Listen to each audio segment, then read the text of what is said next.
The dawn before Thanksgiving broke cold and gray over St. Mary's Orphanage, a sagging clapboard house on the edge of the prairie where 23 hungry children stirred beneath thin quilts. The air smelled of wood smoke and frost, and Sister Mary Catherine stood at the window, rubbing her tired hands together, wondering how she would tell them there'd be no meal this year. The pantry shelves were bare. No flour, no beans, not even a crust of bread, and Brother James had spent the last of the firewood to keep the dormitory warm overnight. Yesterday she had walked to town, hoping for donations, but the harvest had failed, and folks could barely feed their own. She'd returned empty-handed to the sound of little Tommy asking, "Did God forget us, sister?" Words that had lodged in her chest like thorns. That night, she prayed by candlelight, voice trembling, asking for a miracle she no longer believed in. When dawn came, she pulled her shawl close and prepared to face another day of nothing. Then, through the mist, came the slow creak of wagon wheels. Horses snorted white breath into the freezing air as a tall rancher in a weathered coat climbed down from his seat. His face was half hidden beneath a hat dusted with frost, his eyes deep-set and weary, his movements deliberate as he began unloading heavy crates onto the orphanage steps. The children, drawn by the sound, crowded the windows, thin faces pressed to glass, breath fogging the panes. Hannah, the eldest at 15, lifted little Dora onto her hip, whispering, "Maybe he's lost." But the man wasn't lost.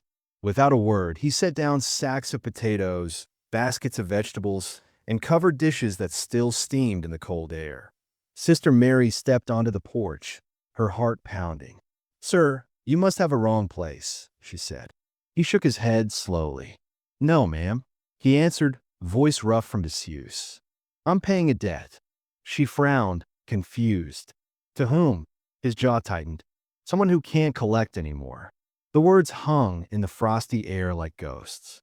Brother James came to help, though the rancher barely looked up. The townsfolk began to gather at the gate, whispering. No one knew him, yet he carried enough food for a feast.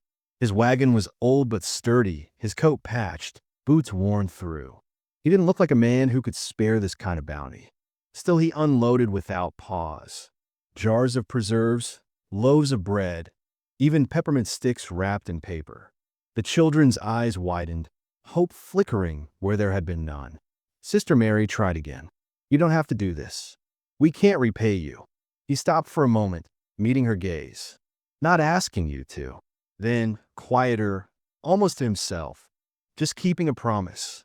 As he lifted another crate, she noticed his hands trembled, not from cold, but from something heavier.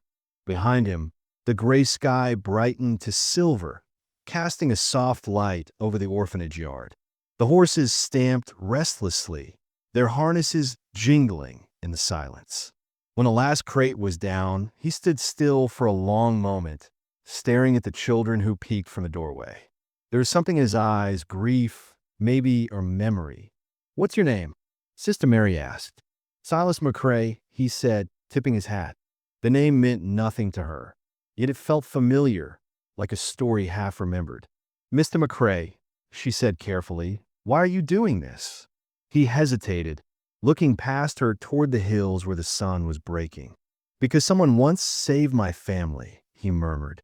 Then, softer still, "and I never got to thank them."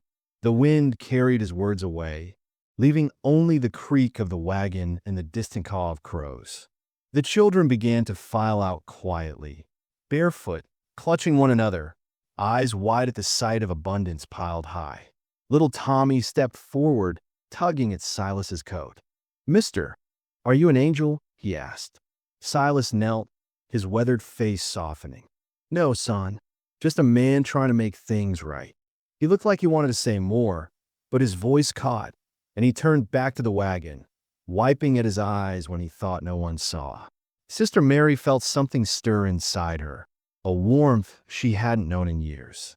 She watched him work, unable to tell whether the miracle she'd begged for had just arrived or if this was something else entirely. The sun finally broke through the clouds, lighting up the orphanage yard, glinting off the tin roof and catching the tears on Silas's face. He looked up at the cross above the doorway and whispered, "Happy Thanksgiving." And though she didn't understand what debt he was paying or why his voice cracked with sorrow, Sister Mary felt her knees go weak. The miracle had come, but with it, a mystery deeper than hunger. Who was Silas McCrae? What promise haunted him still? As the children gathered around their unexpected guest, the first snowflakes of the season began to fall, and a woman who had stopped believing in miracles found herself whispering, "Thank you, Lord, whoever sent him." The yard of St. Mary's looked like a dream no one dare believe. Silas McCrae's wagon, once just a shadow in the dawn fog, now stood surrounded by crates that seemed endless. He worked steadily, his breath fogging in the cold, unloading 2 golden turkeys still steaming beneath their cloth wraps, sacks of potatoes and carrots, onions and turnips, loaves of bread still warm enough to scent the air with yeast and hope. There were jars of butter and fresh cream, shiny red apples, and even 3 apple pies that glistened beneath their lattice crusts.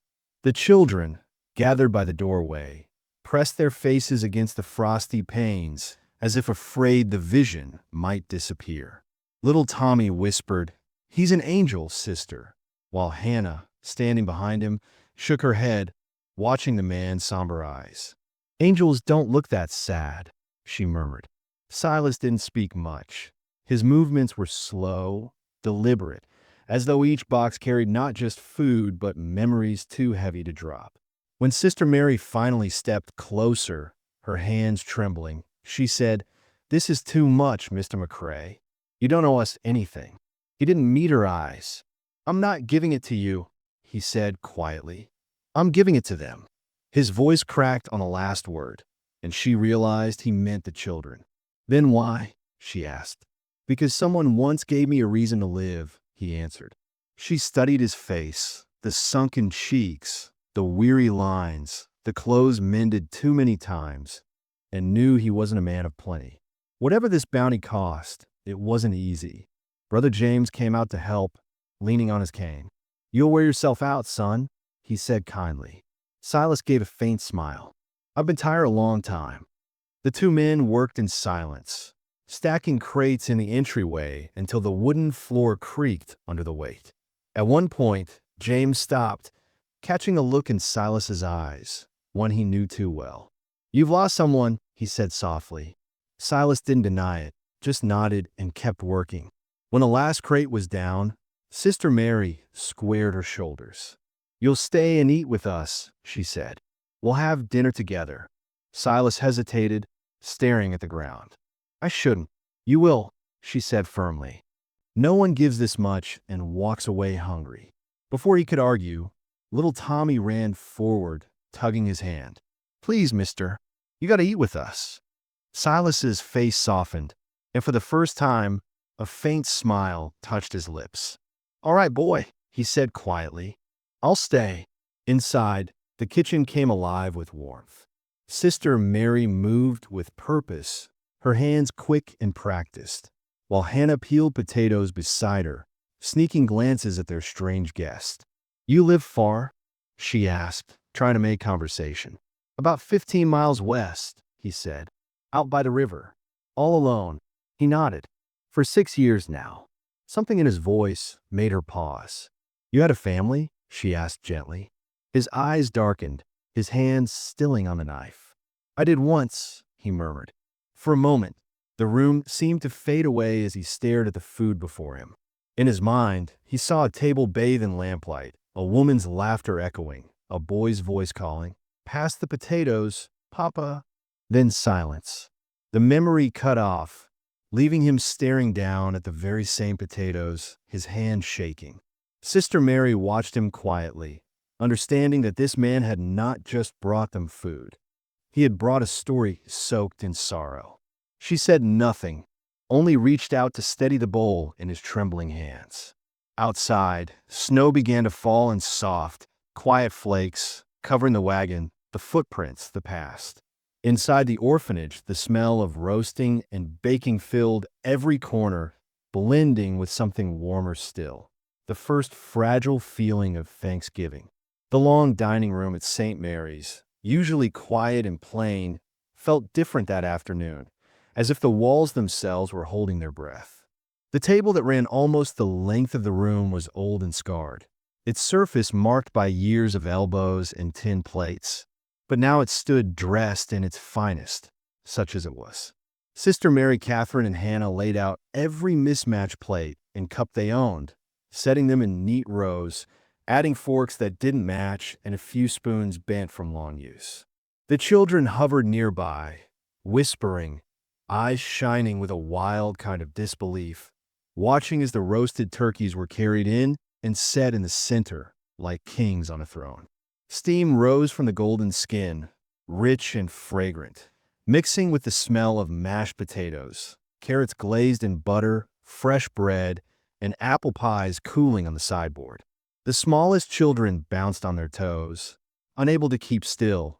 Some of the older ones kept standing back, afraid that if they got too close this dream would vanish. Brother James shuffled in, leaning on his cane, his eyes already wet as he took it all in. "Haven't seen a spread like this since I was a boy," he murmured. Hannah guided the younger ones to their seats, Tommy beside her, little Dora close enough to lean against her arm. Silas McCrae stood near the doorway at first, hat in his hands, shoulders stiff like a man facing a firing squad. He watched as Sister Mary directed each child to a place, making sure none of them felt left out. Finally, she looked over at him. "Mr. McCrae," she said, "you'll sit here." She pulled out a chair halfway down the table, in the middle of the children. He hesitated, eyes darting around as though looking for a way out, then slowly took the seat. Tommy scooted closer at once, grinning up at him, and Silas offered a small, unsure smile in return. When everyone was seated, the sudden hush felt heavy, like snow about to fall. The only sounds were the crackle of the fire and the faint clink of dishes as little hands tried not to fidget. Sister Mary stood at the head of the table and cleared her throat. "Before we eat," she said, "we're going to thank the Lord for what we've been given." She looked straight at Silas. "Mr. McCrae, would you lead us in prayer?" The color drained from his face. His fingers tightened around his hat brim, knuckles white. For a moment, he didn't move. "Sister," he said softly, "I don't." But 23 pairs of eyes were on him, waiting, trusting, and something in that broke whatever wall he had left. He pushed a chair back and stood, bowing his head. His voice, when it came, was rough and uneven. "Lord," he began, "I ain't much for fancy words." He swallowed hard. "But thank you for letting me be here today." The room grew even stiller. "Thank you for these children," he went on, voice shaking, "who remind me that we keep going even when it hurts." He paused, blinking fast. "Thank you for giving me the chance to give what I couldn't give before." The last words came out in a whisper, full of something too heavy to name. For a moment, no one breathed. Then Sister Mary, eyes shining, said quietly, "Amen." The children echoed her, some loud, some soft, and the spell broke. Plates were passed, spoons dipped into bowls, and the feast began with a rush of sound like a river finally loosed. The children reached for food, then remembered their manners and pulled back, waiting for help, but Sister Mary waved her hand. "Go on," she said. "There's enough for everyone." Laughter bubbled up around the table as mashed potatoes piled high, gravy flowed, and slices of turkey fell thick across plates. The sounds were rich and warm, forks tapping, chairs scraping, small voices rising in happy chatter. Tommy, seated snugly beside Silas, talked without stopping, words tumbling out as fast as his hands could bring food to his mouth. "I got an imaginary dog," he informed Silas between bites. "His name's Rusty. He sleeps at the end of my bed. Sometimes he steals my blanket." Silas smiled, the lines around his eyes softening. "Sounds like a troublemaker," he said. "He is," Tommy agreed cheerfully, "but he'd like you." Across the table, Hannah helped the younger children cut their meat, giving them the best pieces, making sure no plate went empty. Little Dora, barely 3, clutched a chunk of turkey in her tiny fist, took 3 bites, and then, overwhelmed by warmth and fullness, fell asleep right there with her cheek on her arm. Brother James watched her with a wrinkled smile, shaking his head. Now that, he said quietly, is the picture of Thanksgiving. Through it all, Silas barely ate. He took a small portion, more out of politeness than hunger, but spent most of his time watching. Every giggle, every sigh of contentment seemed to cut into him and heal him at the same time. His eyes flicked from face to face, the shy boy at the end of the table who kept sniffing his bread as though making sure it was real, the twin girls sharing whispered jokes, Tommy waving his fork as he talked, Hannah calmly serving others before herself. There were moments when his gaze lingered too long, when he blinked quickly and turned away, pretending to reach for a dish he didn't really want. Sister Mary noticed. She recognized the look of a man memorizing something, storing it away like a starving soul storing warmth. At last, there was a quiet moment between the clatter and chatter, a little pocket of stillness. Tommy, already on his second helping of potatoes, looked up at Silas with simple, honest curiosity. "Mr. Silas," he asked, voice piping clear over the murmur of the room, "don't you got kids for Thanksgiving?" The effect was instant. Forks froze halfway to mouths. A cup stopped just short of lips. The room felt suddenly smaller, closer, as every eye turned toward Silas. The color drained from his face again, leaving his skin pale beneath his stubble.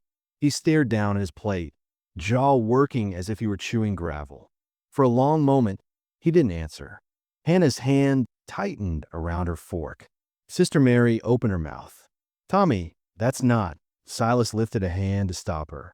His voice, when it came, was so soft the children had to lean in to hear. "I did once," he said. The words seemed to drop into the middle of the table like stones into still water. Tommy's brow wrinkled. "What happened to him?" he asked, because children are brave in the ways grown folks are not. Hannah shot him a quick warning look. "Tommy," she whispered, "you shouldn't." "It's all right," Silas said, and this time his voice was firm.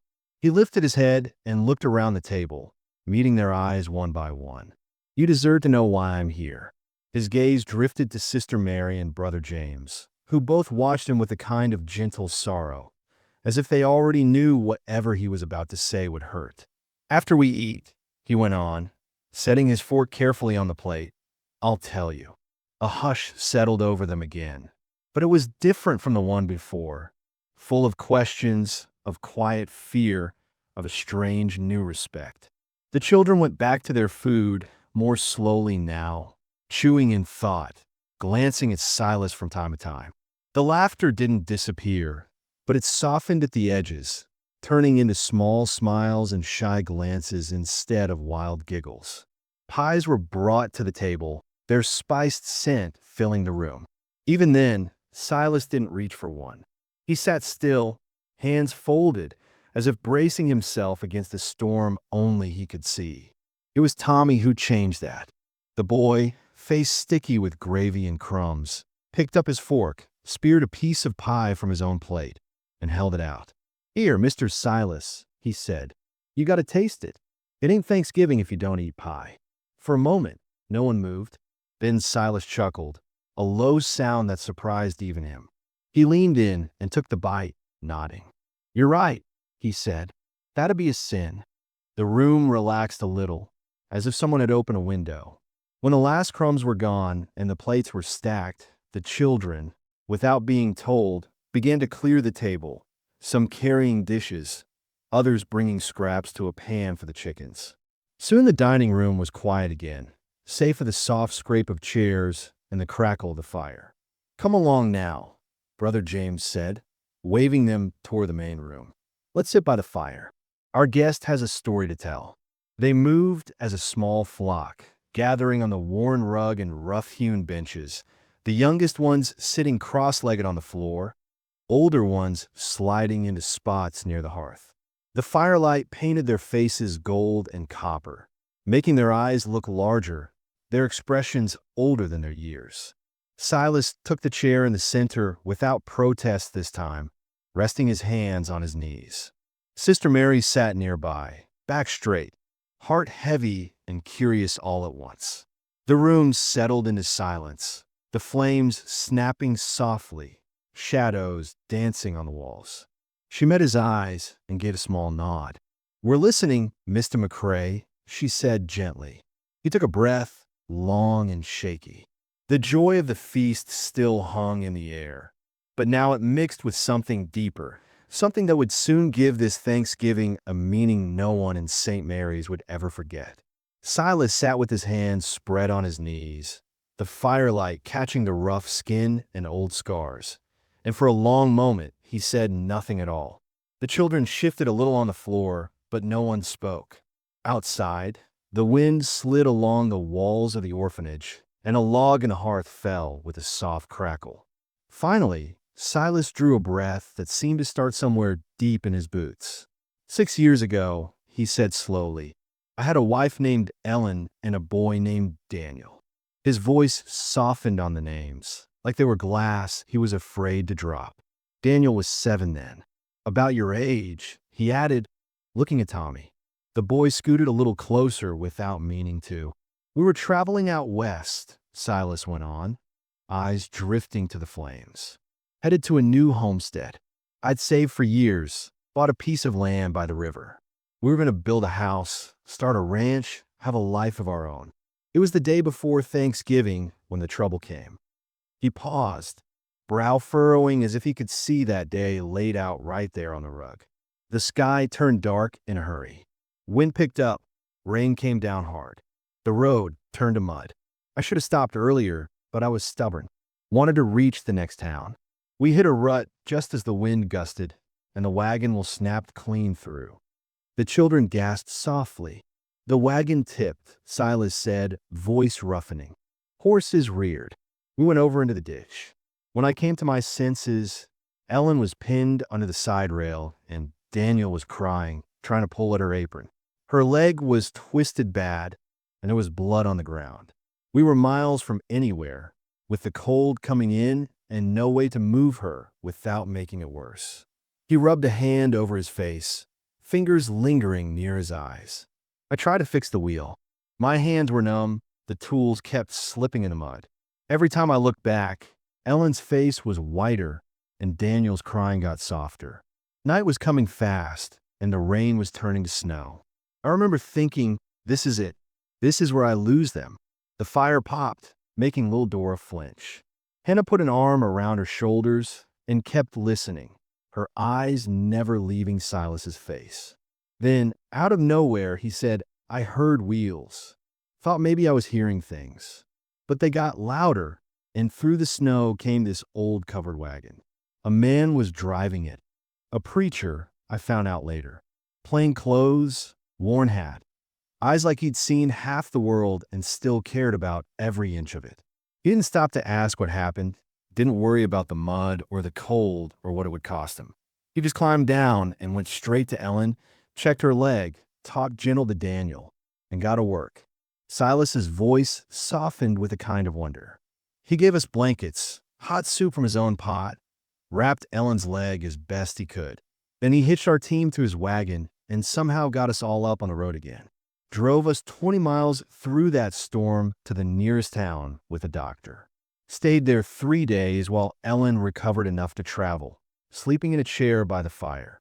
He helped Daniel whittle a toy horse out of scrap wood and told him stories from the good book.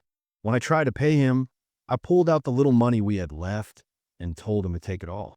Silas shook his head, a faint smile touching his lips at the memory. He just laughed, said, "Son, if I took your last dollar, what kind of preacher would I be?" He pushed my hand away and said, "I don't want money." So I asked him what he did want. Silas's eyes shone now, though not with the light of the fire. He looked me in the eye and said, "Just pass it on someday. When you see someone in need, you stop. You help. Don't count the cost. That's how love stays alive in this world." The room was so quiet the only sound was the crackle of the fire and the faint whistle of the wind at the chimney. I promised him I would, Silas said, shook his hand on it. Then he drove off down the road, and we never saw him again. He took another deep breath. We made it to the homestead a few days later. Ellen healed. Daniel bounced back like boys do. We built a little house with our own hands. The first winter was hard, but we had each other. Daniel learned to ride. Ellen planted a small garden and filled the house with the smell of bread and stew. We had 2 good years. 2 years we wouldn't have had without that preacher. His voice dropped on those last words, heavy with meaning. Then the sickness came. The children shifted closer together. Even the older boys leaned in now. Typhoid, Silas said simply. Started downriver, moved through the valley. Folks went fast. Ellen caught it first. She had a fever, so high her skin burned to the touch. I rode for the doctor, but by the time he got there, he swallowed hard, his throat working. By the time he got there, it was too late. She died 3 days later. Sister Mary's hand flew to her mouth. Hannah blinked quickly, brushing away a tear with the back of her hand. I thought that had to be the worst of it, Silas whispered.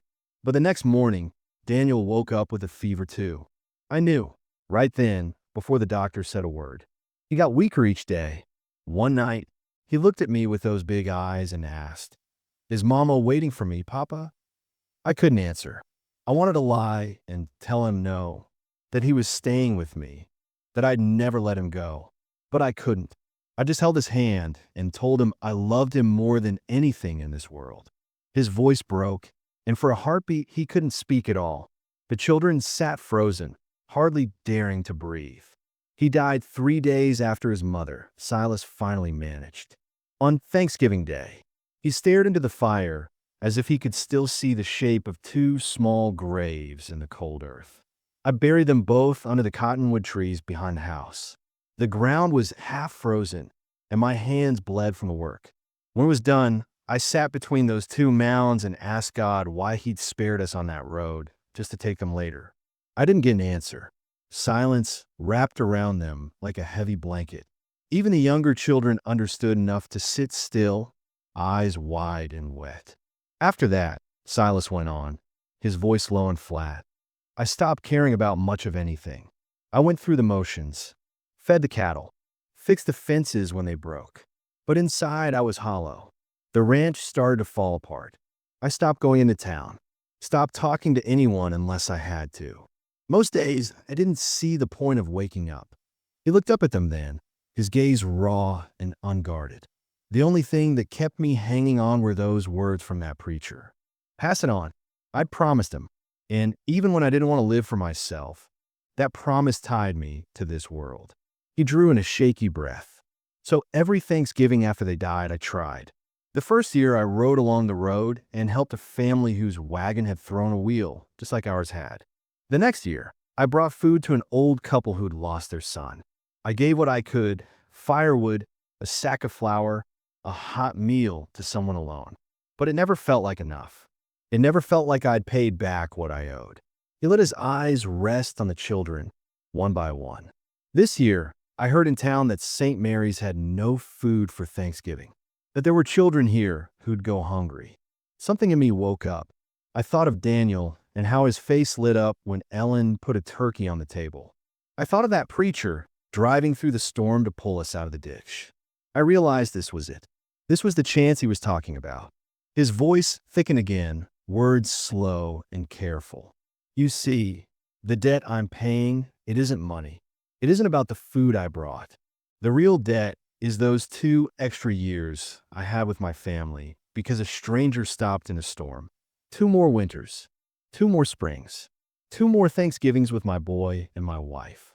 I couldn't save them in the end, but that preacher gave us time, and you can't put a price on that. His hands curled into fists on his knees. These children, he said, looking around the room, you all, you're somebody's Daniel, somebody's Ellen.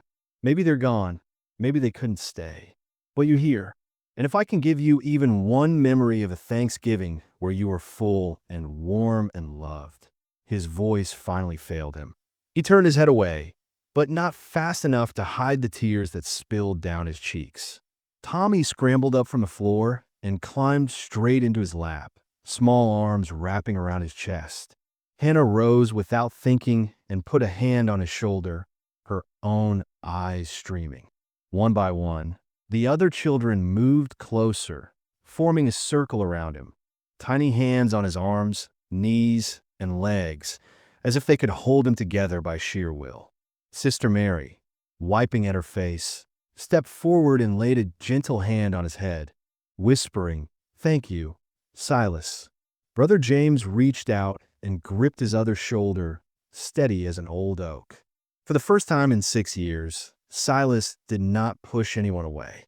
He bowed his head into the sea of small arms and let himself weep, the sound low and broken, but no longer alone.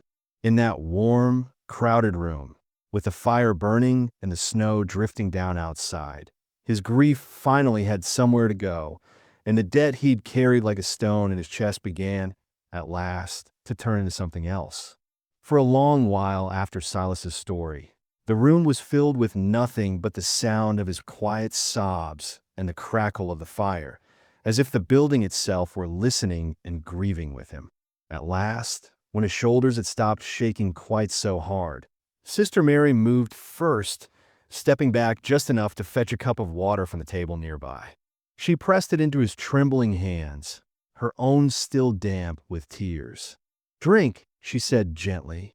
He obeyed, the cool water steadying him a little. The children stayed close, clustered around his chair like a small, protective flock that refused to scatter now that they had claimed him as one of their own. Little Dora, who had slipped off someone's lap during his story and crawled forward, reached up with her tiny hand and patted his cheek with all the solemn care of a child who understood pain without understanding words. "Don't be sad, mister," she said, her voice soft and serious. "We're here now." Something in the way she said it, simple, sure, made Silas laugh through the last of his tears, a rough, shaky sound that still held the shape of sorrow but carried a thread of something new. "I see that," he managed, brushing a strand of hair from her face. Hannah, who had stayed beside him, straightened up then, wiping her eyes on her sleeve. She took a breath, looking around at the others, and for the first time that day, spoke not as a child but as someone standing on the edge of womanhood. "We all lost people too," she said, her voice firm even though it quivered at the edges. The younger children glanced up at her, wondering what she would say next. "Tommy's parents died in a fire," she went on, gently ruffling his hair as he clung to Silas's shirt. "He came here with nothing but the clothes he had on." Tommy ducked his head, but his small hand tightened on Silas as if the telling tethered him to something solid. "My mama died when I was born," Hannah said quietly. "My father, he couldn't handle it. He left one day and never came back. That's how I ended up here. Some of us lost our families to sickness, some to accidents, some just got left." She shrugged in a small, helpless gesture. "That's why we're here, but we're still a family. We made one." Around the circle, heads nodded. A freckled boy with a chipped tooth spoke up to say his father drowned crossing a river. A little girl with braids whispered that her parents never returned from a trip to town.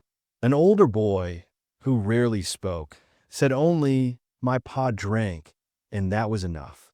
They did not trade details, did not linger long on the worst parts, but in a few sentences each of them laid out a piece of their own broken past like stones around a fire, and in doing so, built something between them and Silas that had not been there before. Brother James, who had listened in silence, cleared his throat. "I was 8 when my folks died," he said, surprising some of the younger children who had never heard this part of his story. "Fever took them both in the same week.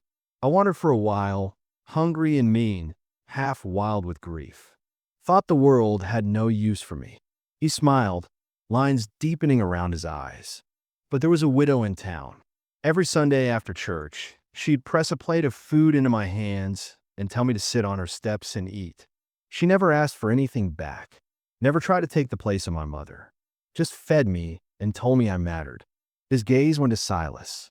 "That's why I'm here now, because one person decided I wasn't too broken to bother with.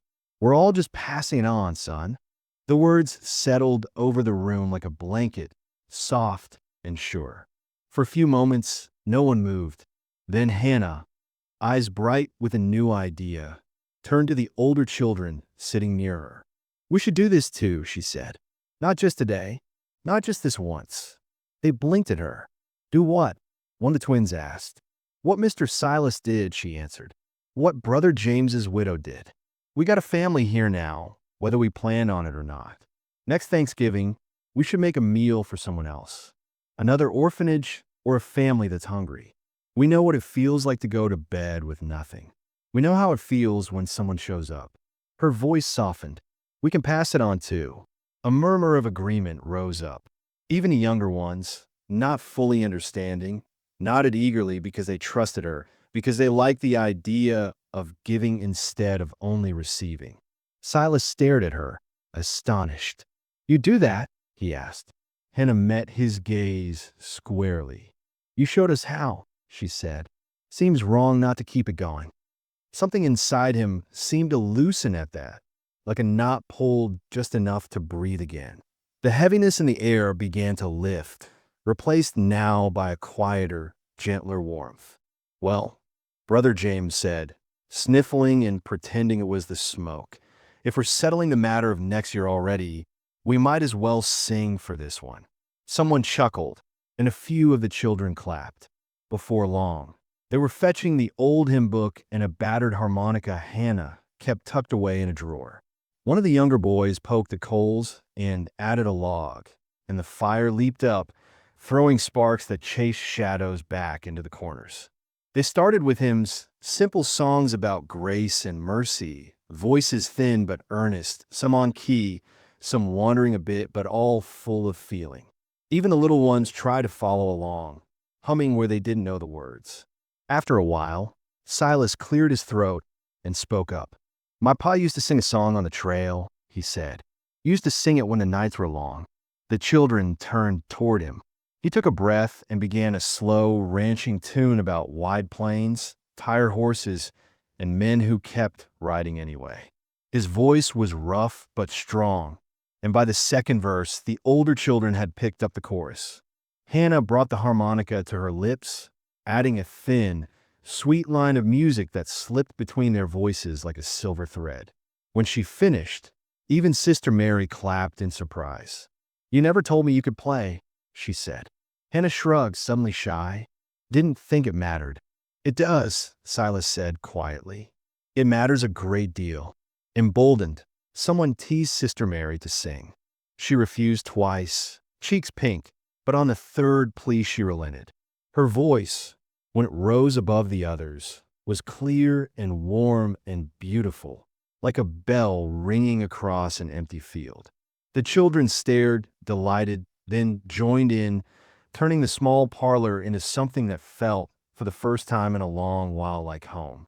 When their throats grew tired and the fire burned lower, Sister Mary suggested they each say what they were thankful for. It seemed a simple enough thing, but as they went around the circle, the words took on a weight that wrapped back around to Silas's story. Tommy piped up first. "I'm thankful for Mr. Silas and turkey," he said proudly, making everyone laugh. Dora, rubbing her eyes, whispered, "Not being cold," and pressed closer to Hannah. An older girl said she was thankful for having a bed to sleep in and people who knew her name. One of the boys, fidgeting with a loose button, murmured second chances and glanced at Brother James. When it was his turn, the old man said, "I'm thankful for all of you stubborn little souls who keep this place noisy enough to remind me I'm alive." Sister Mary, blinking away fresh tears, said, "I'm thankful for strangers who walk in and sit down and somehow turn into family before the day is done." Finally, it was Silas's turn.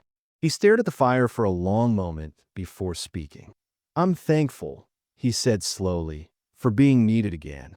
The quiet that followed was not heavy this time. It was full and soft, like the pause after a song when the echo still hangs in the air. Remembering something, Silas reached into his coat and pulled out a small paper bundle. "Almost forgot," he said, lips quirking in a shy smile. "Brought these along. Didn't seem like Thanksgiving without them." He opened the bundle to reveal peppermint sticks striped red and white, the candy shining faintly in the firelight. Gasps of delight rippled through the room. He handed one to each child, careful and slow, calling them by the names he had only just learned. When he realized he had 2 extra sticks left, he closed his hand around them and stood. Without a word, he stepped outside into the cold night. Snowflakes drifted down, soft and silent, settling on his shoulders and hat. Sister Mary watched from the doorway for a moment, then followed him out, her breath puffing in the air. She saw him walk to the fence post at the edge of the yard and kneel, pressing the 2 peppermint sticks into the snow at its base like small, bright markers. She did not need to ask who they were for. She joined him, standing close enough that their shoulders almost touched. "You gave us more than food today," she said quietly, her eyes on the little white and red stripes in the snow. "You gave us hope." Silas let out a long breath that misted in the cold.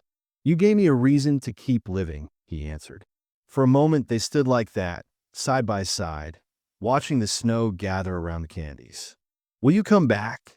she asked, not softly this time, but with the calm certainty of a woman who had made up her mind.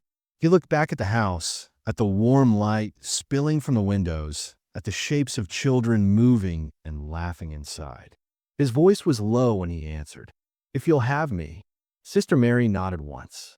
"Every week," she said firmly. "We'll have you every week." He huffed a small, disbelieving laugh, but it held no bitterness. "Then every week it is." Later, when the children were drifting toward their beds and the house was quieting, Silas sat alone at the kitchen table with a stub of a pencil and a scrap of paper, the lamplight turning his lined face gentle. His hand moved slowly as he wrote, the words plain but full. "Dear preacher," he began, "I don't know if you're still in this world, but I wanted you to know your kindness didn't die on that road." He told of the orphanage, the empty pantry, the feast, the tears, and the small hands that had wrapped around his broken heart. "You told me to pass it on," he wrote. "Today I finally understood what that meant. You gave me 2 more years with my family back then. Today, you gave me a new one." He ended simply, "Thank you for saving my life twice, once in the storm and once today." We set the pencil down. The house was hushed, but it did not feel empty. He folded the letter with care, tucking it into his coat pocket with a quiet, stubborn hope that somehow, someday, it might reach the man who had started all this. As he blew out the lamp and stepped into the dark hallway, he realized that for the first time in 6 long years, he was not walking away from something. He was walking toward it. The next morning broke clear and sharp, the kind of cold that made breath puff like smoke and turned every sound bright and crisp. Silas was up before the sun, moving quietly through the orphanage so as not to wake the children. He saddled his horses, checked the wagon harness with practiced hands, and loaded the few empty crates he'd kept aside. Every board creaked louder than usual, every small noise tugging at his chest. He had not felt this kind of pull to stay in a place since the days when Ellen hummed in the kitchen and Daniel chased chickens in the yard. Still, a man had to tend his ranch. He told himself that over and over as he tightened the straps. He was just stepping up into the wagon when he heard the patter of bare feet behind him. "Don't go." The words came out in a chorus as the children tumbled out onto the porch, hair tousled, boots half-laced, blankets still around their shoulders. Tommy was in front, clutching a piece of paper rolled up in his fist. Silas turned, surprised and a little stricken, as they swarmed around the wagon wheels. "Now hold on," he said, trying to smile. "I'm about to go home. Got animals depending on me." Tommy shook his head fiercely. "But you'll come back, won't you?" he demanded, his eyes wide and shining. Silas climbed down, the steps suddenly feeling higher than it had yesterday. He knelt so his eyes were level with Tommy's. "I promise," he said, and for once the word didn't feel heavy or dangerous. "I'll be back." Tommy thrust the paper at him. "I drawed this for you," he said, cheeks pink with pride. Silas unrolled it carefully. The drawing was crooked and uneven, done in stubby lines of charcoal, but he recognized what it was meant to be: a long table, little stick-figure children all around it, and a taller figure at the center with a big hat and a smile that took up half his face. Above it, in shaky letters, Tommy had written, "Our Thanksgiving." Silas's hands shook as he held it. "So you don't forget us," Tommy said in a rush. Silas swallowed hard, feeling something tight and painful twist and loosen all at once. "I could never forget you," he whispered, pulling the boy into a hug. It was the first time he had held anyone like that in 6 years, and the contact felt strange and right at the same time like using a limb that had been asleep for too long. When he finally let go, Sister Mary was there, shawl pulled tight around her shoulders, eyes soft but steady. "What do you need out at the ranch?" she asked in a practical way. "Anything you can spare?" he teased. "Everything," she answered without hesitation, a wry smile pulling at her mouth. "The roof leaks. The chicken coop is falling apart. We're low on firewood. And the back fence is one good windstorm away from lying flat in the field." He studied her for a moment, then nodded slowly. "I'll bring lumber next week," he said, "and a good saw. We'll mend that roof and build a new coop that'll make the hens proud. I'll haul in firewood too." He looked past her to the children clustered on the porch. "And the week after that," he added, "and the week after that, if you'll have me." "You're part of this family now," Sister Mary said simply, as if stating a fact about the weather. "We'll always have you." He drove away with their small faces framed in the doorway, the drawing laid carefully on the seat beside him, and for the entire ride home the road seemed less empty, the sky less wide and lonely. True to his word, he returned the next Saturday with his wagon piled high, with rough-cut boards and a bundle of tools. This time, the children didn't hang back. They rushed out to meet him, shouting his name, "Mr. Silas," until he laughed out loud, the sound startling him with how easy it came. Tommy barreled into his legs hard enough to nearly knock him over, and the others grabbed at the boards, eager to help. "All right," Silas said, rolling up his sleeves. "First lesson, how to build a proper chicken coop." He showed the boys how to hold a hammer, how to measure a board before cutting, how to brace the posts so the roof would stand strong against winter winds. The girls hovered nearby at first, but when he asked Hannah to help him mark the boards, she joined right in, fast and careful with a pencil. They worked until the sun slipped low and the air turned sharp, and by the time they were done, a sturdy new coop stood where the old, shaky one had leaned. The hens clucked approval as they were herded inside, and the children cheered as though they'd built a palace. After that, a rhythm settled over their lives like a quilt laid over cold feet. Every Saturday, the sound of wagon wheels on the road sent the children racing to the fence. Silas began to bring other things too: sacks of flour, bags of nails, extra blankets, and once, a proper saw that he left for Brother James. He taught the older boys how to mend harnesses and check wagon wheels, how to read the sky for signs of weather. He showed the younger ones simple chores they could do to feel useful: stacking kindling, sweeping porches, carrying tools. In the evenings, he sat at the table while Hannah helped the smaller children with their letters, and sometimes he stayed in the barn overnight, sleeping in the hayloft like a hired hand who belonged there.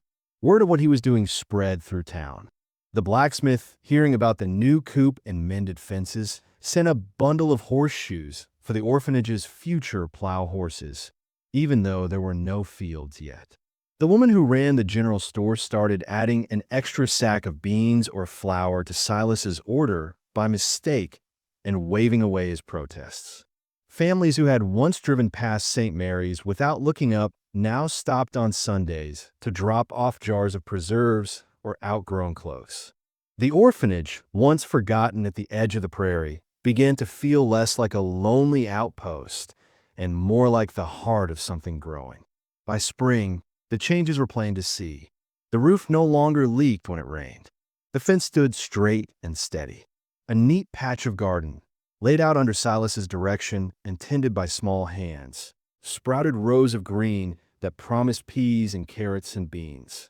The children's faces filled out, their eyes brighter, their laughter louder. "Hannah, who had always carried more than her share of worry, started to walk a little lighter. She spent mornings teaching the younger ones from the handful of books they had, and afternoons helping Silas repair whatever needed fixing. One evening, he came with a small stack of worn books wrapped in cloth. "These were Ellen's," he said, placing them in her hands. She loved to read, always had a mind needed feeding same as a body. "I reckon she'd want you to have them." Hannah held the books as if they were gold, blinking fast. "I'll use them well," she promised. With Sister Mary's help and Silas's encouragement, she began to dream of teacher's college, something that had always felt like it belonged to other girls in other lives.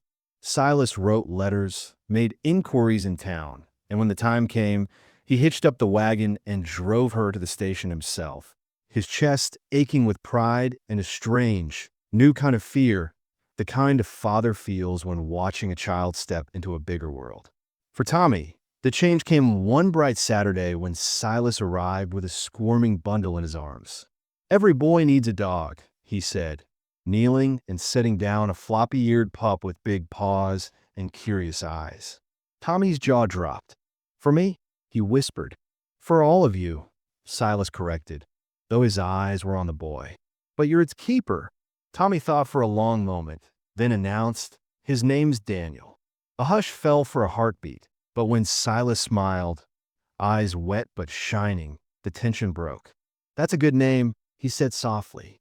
Watching all this, Sister Mary saw what perhaps Silas could not yet see. The lines in his face seemed softer, his shoulders easier, his laugh quicker. The haunted look had faded from his eyes, replaced by something steadier and warmer. The children had started calling him Papa Silas when they thought he wasn't listening, and more, he didn't correct them. One afternoon, as they stood on the porch watching the children play with the puppy in the yard, she said quietly, "Have you thought about moving closer?" He kept his gaze on Tommy and the dog, who were rolling in the grass. "Every day," he admitted. "But that ranch, it's all I've got left of them." "Maybe," she said gently, "it's time to let that land be what it is, a place where you love them, not the only place you're allowed to live." He didn't answer right away, but the question stayed with him, riding back with him to the empty house and the two cottonwoods standing guard over the graves. A week later, when he drove up to the orphanage, he called everyone together in the yard. His voice was steady, but his eyes shone as he spoke. "I've been thinking," he said. "I can't leave my land. I hold my past, but I can let my future live somewhere else." He cleared his throat. "I'm selling most of my cattle, keeping the land and the house as they are. But I'm going to build a small cabin out here, near St. Mary's. I'll work in town and here as needed. I'll help with repairs, with the boys, with whatever needs doing. If you'll have me." The children erupted in cheers. Tommy ran at him full tilt, nearly knocking him over. "You're staying?" he cried. Silas laughed, catching him. "I'm staying," he said, feeling the truth of it settle deep in his bones like a long-missing piece sliding into place. Sister Mary smiled through tears she didn't bother to hide. "Welcome home, Silas," she said.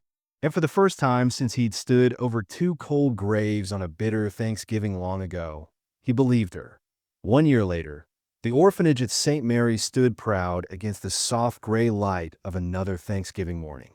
Where once the roof sagged and the paint peeled, now fresh white boards gleamed, and smoke curled steadily from the chimneys.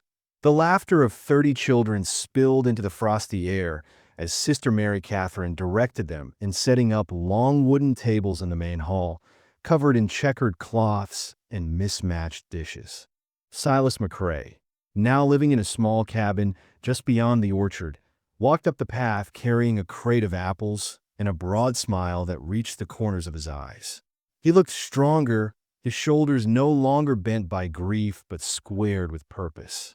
As he entered, children swarmed around him, their shouts filling the space. "Papa Silas. Papa Silas is here."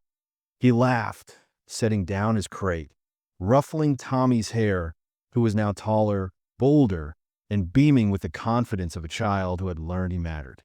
The aroma of roasting turkeys, baking pies, and simmering vegetables filled the hall, so rich and warm it felt like a living thing. "Looks like you all did fine without me this morning," Silas teased. "We learn from the best," Hannah said as she came toward him, her step more assured, her eyes bright with the kind of light that comes from finding one's place in the world. She had returned home from teacher's college just the day before, the younger children shouting and clinging to her skirts the moment she stepped through the door. Now she wore her hair pinned up, her voice calm and certain as she organized her little helpers. "You'd better save room for pie, Mr. McCrae," she added with a grin. "There's 6 of them this year." Before Silas could answer, Sister Mary entered carrying an envelope in her hand, the corners soft from travel. "You got a letter," she said, holding it out. "Came yesterday from the postwriter. Says it's from the territories." Silas took it slowly, his heart beating harder. He sat down at the table, the room growing still as he unfolded the paper and began to read aloud in a low voice. "My boy," it began, written in a firm but aged hand, "I never expected to hear from you again. I remember that night well. The storm, the wagon, your wife and son. I remember your promise, though I never thought I'd live to see it kept. Knowing that the kindness I offered has multiplied beyond my reach fills this old heart with joy. You did not pay a debt, son. You start a river. Let it flow." Silas's throat tightened as he reached the end. "With gratitude and peace, Reverend Josiah Tully." The paper trembled in his hands. Sister Mary wiped at her eyes, and the children, sensing the weight of the moment, stayed still and quiet. "He's still alive," Silas murmured, his voice cracking. "After all these years, he's still out there." He folded the letter carefully and pressed it to his chest. "He gave me life twice, and now he's given me peace." The day's celebration began in earnest after that, laughter chasing away the tears. When the food was ready, Sister Mary called everyone to gather. Families from town had joined this time. Neighbors and friends who had come to see the place that, over the past year, had become a symbol of grace reborn.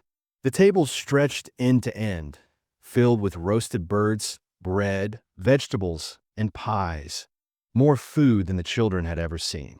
As everyone found their seats, Sister Mary stood at the head and raised her voice above the din. "Before we eat," she said, "there's something I'd like to announce." She turned to Silas, who blinked in surprise. "The new wing will open before spring," she continued. "It will house 10 more children, and it will be called the McCrae Family Hall, in honor of Ellen, Daniel, and a man who reminded us that family is something you build with your hands and your heart." A hush fell. Silas stood slowly, his face working as he tried to speak, but no words came. The room erupted in applause, cheers echoing off the rafters. When the noise finally died down, he simply nodded, tears shining. "Thank you," he whispered, "for giving me a family worth coming home to." Hannah, beaming, came forward with another surprise. "I have news too," she said.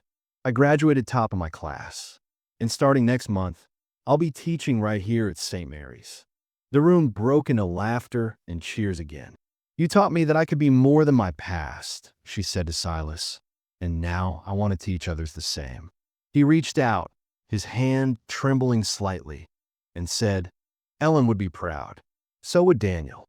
So am I," Sister Mary added softly. Later, as they all sat down, she asked Tommy to lead grace. The boy folded his hands, glancing at Silas, then at the others. "Thank you, God, for Papa Silas," he began, "who teached us that love is like bread. It gets bigger when you share it. Amen." Laughter rippled around the tables, followed by a heartfelt chorus of men. The meal that followed was loud and joyous, filled with chatter, clinking dishes, and bursts of song. When it was done and the sun had dipped below the horizon, Silas stepped outside, the night air cool and crisp. From a yard, he could see the windows glowing warm with lamplight, hear the faint echo of children laughing. Sister Mary joined him, folding her hands against the cold. "Do you think they know what they did for you?" she asked. Silas looked back at the golden lit house, his heart steady. "They saved my life," he said simply. Together they walked to the fence line where the snow gleamed pale under the moonlight. Silas knelt and pressed 2 peppermint sticks into the ground as he had the year before. This time, though, he was smiling. Tommy appeared at his side, holding another stick. "For people we can't hug no more," he said, sticking it beside Silas's. One by one, the other children followed, until a small field of red and white stripes shone against the dark earth. "For all the people who saved us," Hannah whispered. Silas stood, lifting Tommy onto his shoulders as they all turned back toward the house. From inside came the sound of singing, voices young and old blending in the hymn they'd made their own. The warm light spilled across the snow, the chimney smoke rising straight into a sky scattered with stars. As Silas stepped through the doorway, the old ache in his chest felt quiet at last. The preacher had been right. It was never about paying back. It was about passing it on. And in that orphanage on the edge of the frontier, love had done just that, flowing like a river that would never run dry.